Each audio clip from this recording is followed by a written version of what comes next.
I have said that we're going to do things differently. We're going to tell the truth, even when they are hard truths.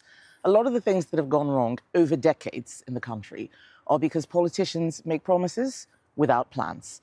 And just having an announcement is not sign of a policy. What we are showing is we've done the thinking behind saying we're just going to cut immigration.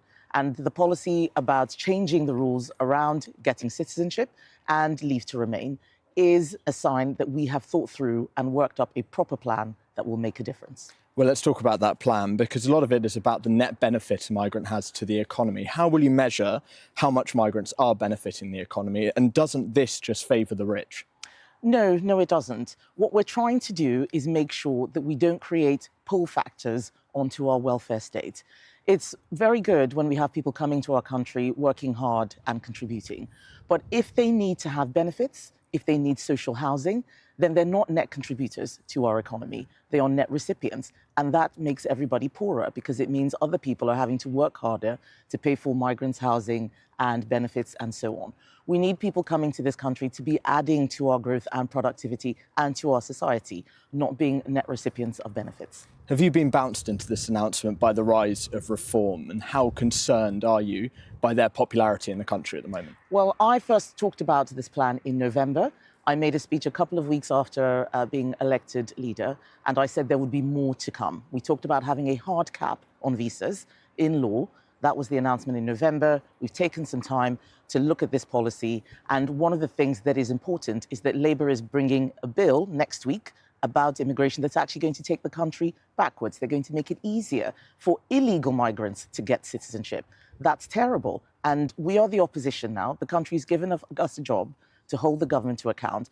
I need to be an effective opposition leader, making sure we steer the government on the right course as part of that. But just on that second point, how concerned are you about the rise of reform? They would say they're the real opposition at the moment. Yes, Reform has 5 MPs. The Liberal Democrats have 70. We have 120. But they're rising in the polls, you'd admit that. I remember when the SDP was at 50% in the polls. What I'm trying to show people is that we are doing the real thinking, looking at legislation line by line, making sure that what becomes law in this country is what's good for the public. We don't have the 400 plus MPs that Labour has, but we are doing the thinking that's going to make people's lives better. Let me just move on to the economy. The Bank of England's decision today to cut interest rates, but also slashing the growth forecast. What's your reaction? I think that the figures are disappointing when it comes to the growth forecast. They've basically said the growth has halved from 1.5 to 0.75%. That means we're going to be getting poorer. They've also said that unemployment is up. It's now worse than it is in the US. And also inflation is going up. Those are very concerning figures that mean that the quality of life for people around our country is going to be reducing. And what is most interesting is that the Bank of England linked that directly to Rachel Reeves and Keir Starmer's budget. Moving on again, the government has announced plans to make it easier to build mini nuclear power stations in England and Wales. Why did the Conservatives fail to do this when you were in power? We were very supportive of nuclear. We were supportive of small modular reactors. If the government is picking up where we left off, that's a good thing. We're not going to complain about that. So you support the move today by Keir Starmer? We want to make sure that we deliver energy security for our country. If the government does the right thing, we support them. When they're doing the wrong thing, like they are on immigration, then we will hold them to account. I'll just ask you one last one, if I may. Is the government right to decide to dismantle Grenfell Tower? That's something that is for the governments to decide.